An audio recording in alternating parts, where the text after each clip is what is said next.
Libya's towns and villages are set far apart. So is history, which is intermittent. When you ask the Libyans about the whereabouts of the people who lived in the areas that used to be densely populated, they talk about desertification and the colonial Italians who ruthlessly massacred hundreds and thousands of them.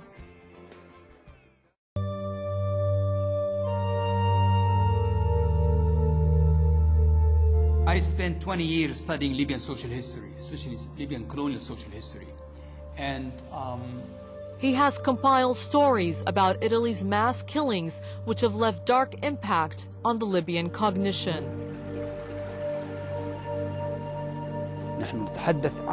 We are talking about killing directly or indirectly of half of the Libyan population. 500,000 people were killed at the time, 60,000 of them in the fascist concentration camps before the Jewish Holocaust in Germany and in Poland.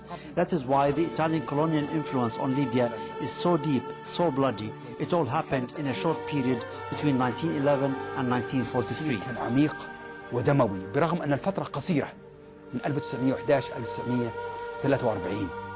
Gaddafi managed to get apology and compensation from the Italians for those atrocities.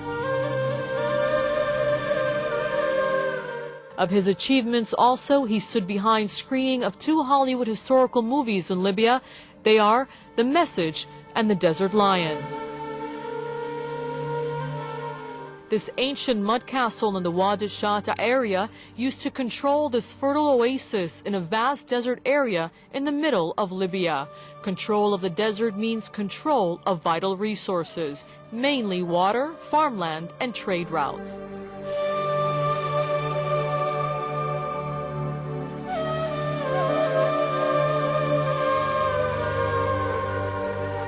It would still be beneficial to be used as a significant touristic place if it were renovated and provided with suitable amenities.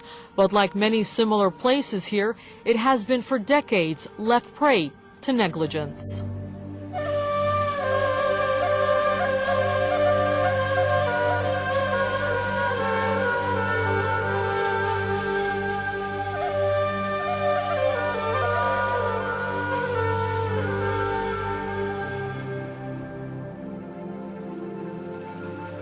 Old Leptis Magna on the northern western Libyan coast is not the usual historic city. It still speaks Phoenician, Punic Greek, and Latin. It was established by the Phoenicians some 3,000 years ago by worshipping the religions of the gods of Tyr on the eastern Mediterranean. This shows a reflection of the uniqueness from sister Phoenician cities such as Wiyat or currently Tripoli, Sabrata, or even Carthage in Tunisia.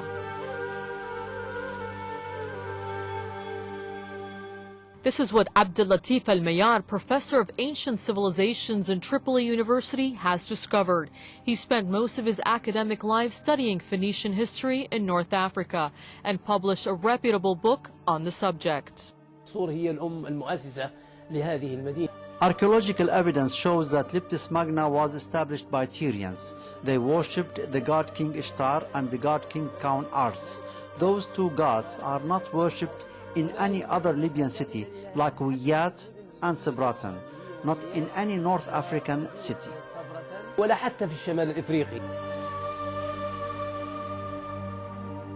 Al-Mayar laments neglect of the Libyan ancient heritage and tells how an ancient Phoenician pottery factory found in Tripoli was totally destroyed because the owner of the place preferred to build a new house on top of it.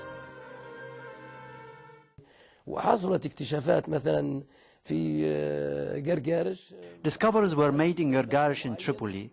A building was pulled down. A large pottery factory was found underneath. The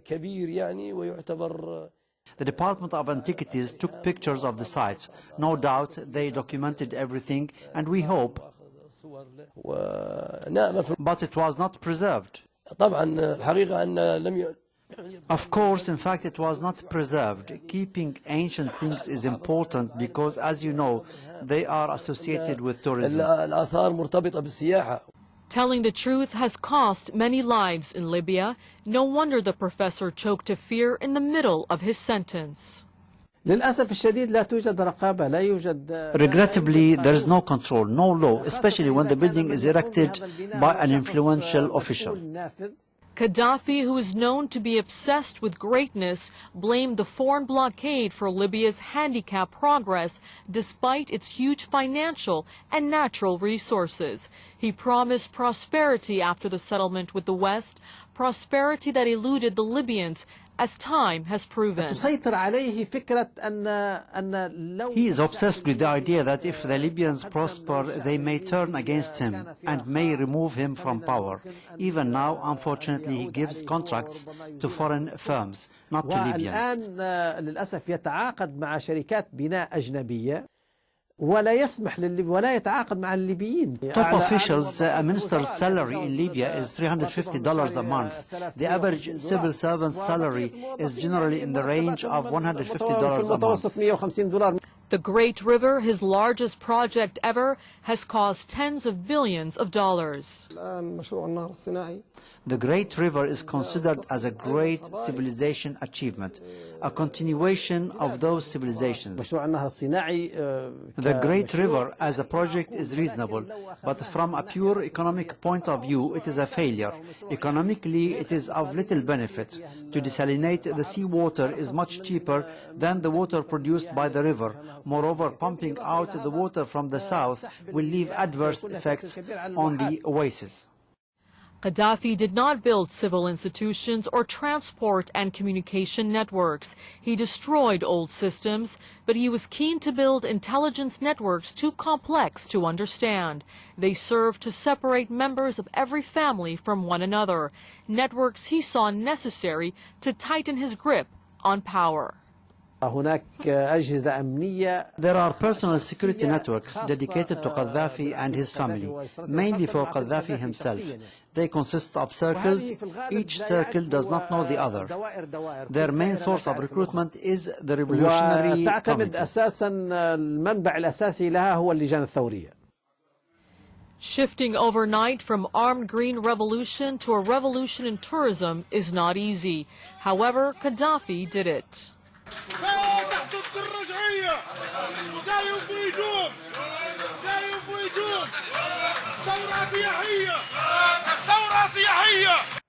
Gaddafi annulled embryonic institutions. Libyans will no doubt face problems in their pursuit to rebuild a modern state based on a progressive system. A system that will abolish tribalism in a vast country without restoring centralist regime that the colonel followed, yet Libyans for decades knew nothing but it.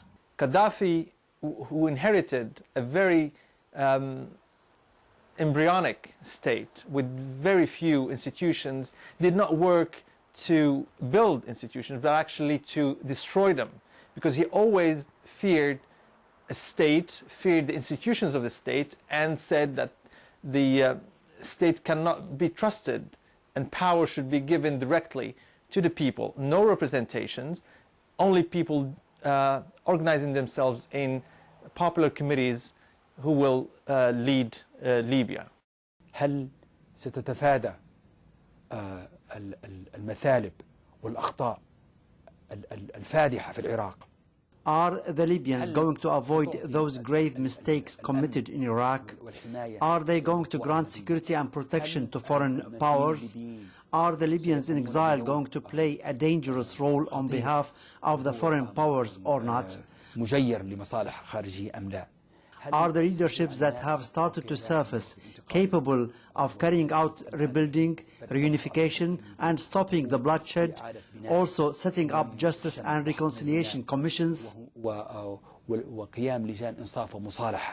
Within this National Council, I believe there are schisms, ideological schisms. You have on the one side those who believe in the construction of an Islamic state. The ideology of Islam is very important. Libya is a very conservative society. But on the other side, especially from some of those who consider themselves secular Libyans, who believe in a secular state, completely different from the ideology of the Islamic state.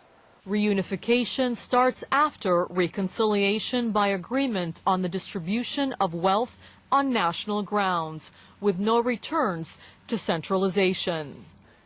One of the challenges that the next regime or next state in Libya will be, first, how to construct or how to build a production economy and not a distributive economy, and second, how to distribute wealth and resources in a very accurate and fair way among the citizens of Libya, or else we are running the risk to have one part of Libya revolting against the other. لن تكون هناك مركزية حتما ستكون. There's no return to centralization. Every city will have its own council, a city council. It will be democracy on every level. I think we are going to need systems and experts, be it from the United Nations or from friendly countries, in order to assist us in rebuilding all types of administration. من الدول الصديقة لمساعدتنا في إعادة بناء الأجهزة المختلفة. Relying on today's friends, yesterday's enemies, and rebuilding institutions is fraught with risks of breach of security. الدولة الليبية في سنة 1951 The Libyan state was established in 1951 with the United Nations support. The Libyan society needs many years of rebuilding. However, the challenges facing the future Libyan leadership, similar to the challenges facing other Arab leaderships, is to be up to their responsibilities and to be efficient enough to absorb potential risks. ولكن أيضا التحدي للقيادات الليبية القادمة كما هو التحدي للقيادات العربية الأخرى. Also to be able to absorb the other kind of warfare that's coming with modern psychological and communicational infiltration. الحرب النفسية التي تأتي من خلال هذا التغلغل النفسي والاتصالات الحديثة. Gaddafi's heavy legacy made the Libyans seek help from a north that was historically the source of aggressive invasions and genocides, an issue threatening enough on its own, with discord among Libyans after Gaddafi, a discord on determining friend from foe, both on internal and external levels.